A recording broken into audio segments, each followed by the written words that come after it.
Perkenalkan, nama saya Muhammad Sutari, calon guru penggerak Angkatan 7 dari Kabupaten Bogor. Dengan fasilitator Ibu Ulfah Amini MPD dan pengajar praktik Ibu Siti Rohmah SPD.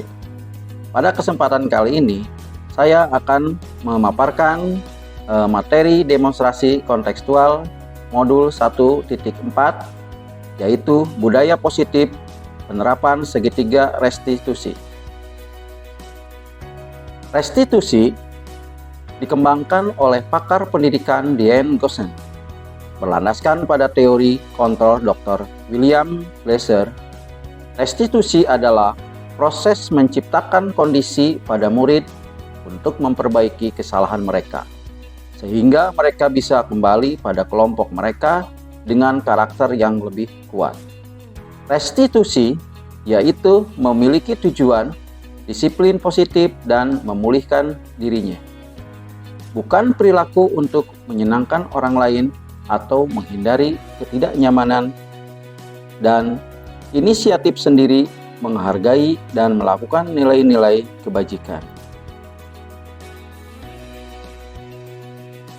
Segitiga restitusi adalah suatu proses dialog yang dijalankan oleh guru atau orang tua agar dapat menghasilkan murid yang mandiri dan bertanggung jawab. Proses dialog ini terdiri dari 3 langkah, yaitu menstabilkan identitas, validasi tindakan yang salah, dan menanyakan keyakinan.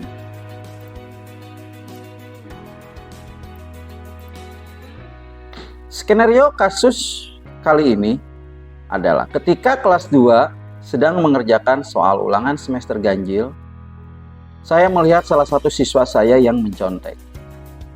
Dalam kesepakatan kelas, ada salah satu nilai kebajikan yang telah disepakati dan diyakini oleh semua warganya, yaitu jujur.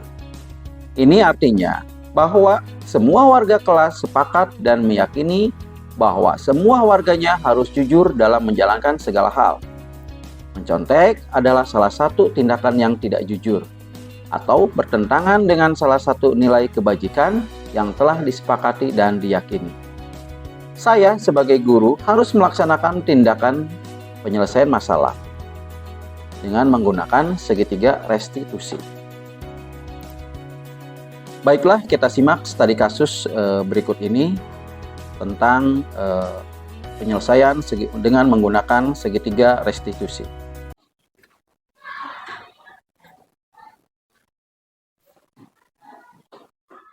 Assalamualaikum warahmatullahi wabarakatuh.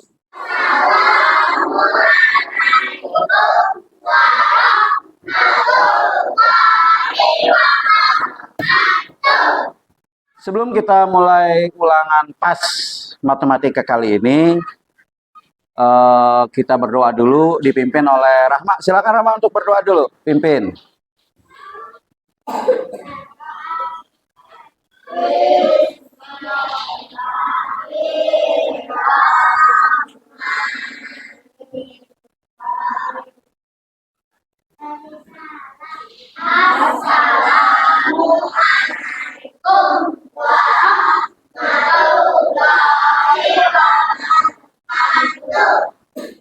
Terima kasih Rama untuk doanya. Kita lanjutkan ke kegiatan selanjutnya adalah untuk mengerjakan soal matematika.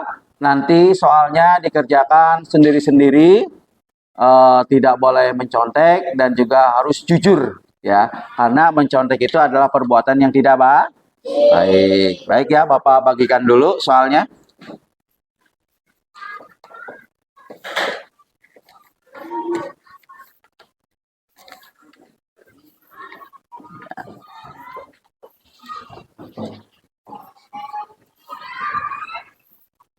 Soal sudah dibagikan, kita kerjakan, waktunya 60 menit.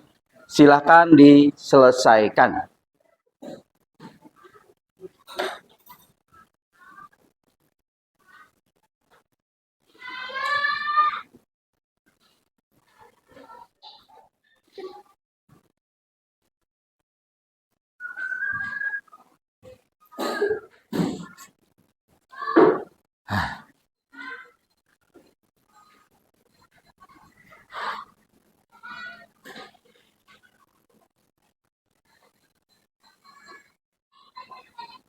Baik, waktunya sudah selesai. Silakan untuk dikumpulkan ke depan.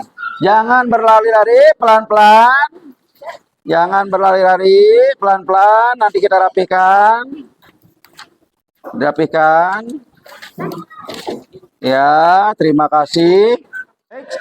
Soalnya sudah semua dikumpulkan. Untuk selanjutnya kita akan kembali ke rumah masing-masing. Sebelum kita pulang, kita berdoa dulu. Nah, berdoa dipimpin oleh Rahma. Silakan untuk memimpin doa dulu.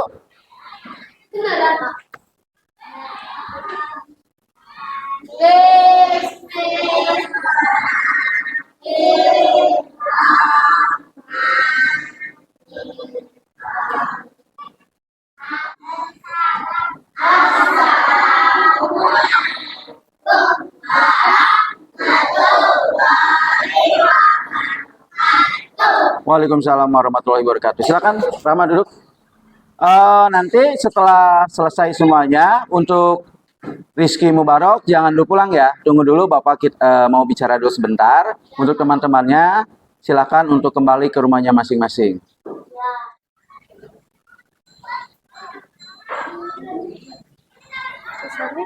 Salam. Waalaikumsalam. Waalaikumsalam. Waalaikumsalam. Waalaikumsalam.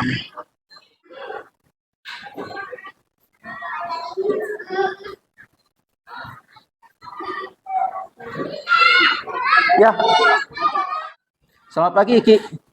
Selamat pagi juga, Pak. Bagaimana kabar Iki hari ini? Baik. Alhamdulillah. Iki tahu nggak alasannya Iki dipanggil sama Bapak ke sini? Nggak tahu. Nggak tahu. Jadi gini Ki ya. Tadi Bapak lihat pada saat mengerjakan soal, Iki itu lihat kiri, lihat kanan, ya, untuk melihat jawaban temannya. Betul nggak itu?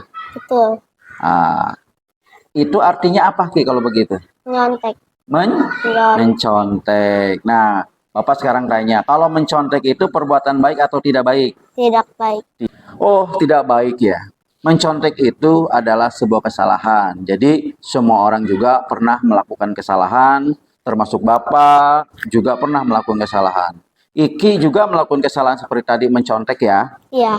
Jadi, sekarang Bapak bukan mau mencari siapa yang salah, tapi Bapak mau membantu Iki mengatasi permasalahan Iki yang sekarang ini. Tadi mencontek. Nah, sekarang sebelum dilanjut, coba cerita dulu apa alasannya Iki mencontek. Saya tidak belajar, Pak, malam. Oh, tadi malam tidak belajar. Kenapa Iki tidak belajar malam? Main HP. Main HP. Main HP-nya sampai malam ya? Iya. Begitu. Dengan main HP, Iki tidak belajar. Akhirnya Iki tadi tidak bisa mengerjakan soal. Jadi melihat jawaban punya Dewi ya. Iya. Iki masih paham nggak apa keyakinan kelas kita waktu awal tadi ya, yaitu harus jujur ya. Jadi harus jujur. Jujur itu penting bagi kita. Penting nggak? Penting. Penting bagi kita ya. Jadi kita itu harus jujur. Betul nggak? Betul. Iya, jadi harus jujur. Nah, sekarang Bapak tanya sama Iki, kira-kira apa yang perlu kita lakukan agar Iki tidak mencontek kembali? Karena mencontek itu perbuatan yang tidak baik ya. Nah, apa kira-kira coba yang akan Iki lakukan kalau misalkan nanti ulangan lagi? Tidak menyontek. Tidak mencontek dan mengerjakannya semampunya saja. Jadi Iki semampu Iki aja kalau mengerjakan. Kalau misalkan Iki tidak bisa, jadi kita harus percaya diri. Nah, dan juga selain percaya diri, Iki juga harus selalu berdoa kepada Allah. Jadi kita kalau mau apapun kegiatannya, kita harus selalu berdoa kepada Allah. Nah, oke, baik. Dengan kegiatan yang tadi, berarti Iki harus mampu mengerjakan sesuai dengan kemampuan Iki. Mudah-mudahan setelah kejadian ini, Iki bisa menjadi pribadi yang lebih baik lagi, lebih jujur, menjadi kebanggaan orang tua, dan menjadi anak yang soleh. Mau ya seperti itu ya? Iya. Oke, baik, terima kasih. Nah, sekarang Iki boleh pulang. Nanti di rumah Silahkan Iki buka-buka lagi bukunya supaya nanti Iki tidak lupa untuk pelajarannya. Itu saja ya. Terima kasih ya Iki.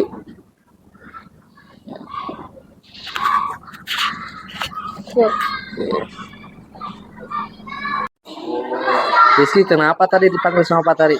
Karena tadi saya ketahuan menyontek. Oh, ketahuan menyontek. Gimana sekarang perasaannya setelah ketahuan menyontek seperti itu? Sekarang saya menyesal karena udah menyontek. Ya, berarti nanti kedepannya Rizky harus gimana? Harus lebih baik. Harus menjadi pribadi yang lebih baik lagi ya. Ya. Oke, tetap semangat Rizky.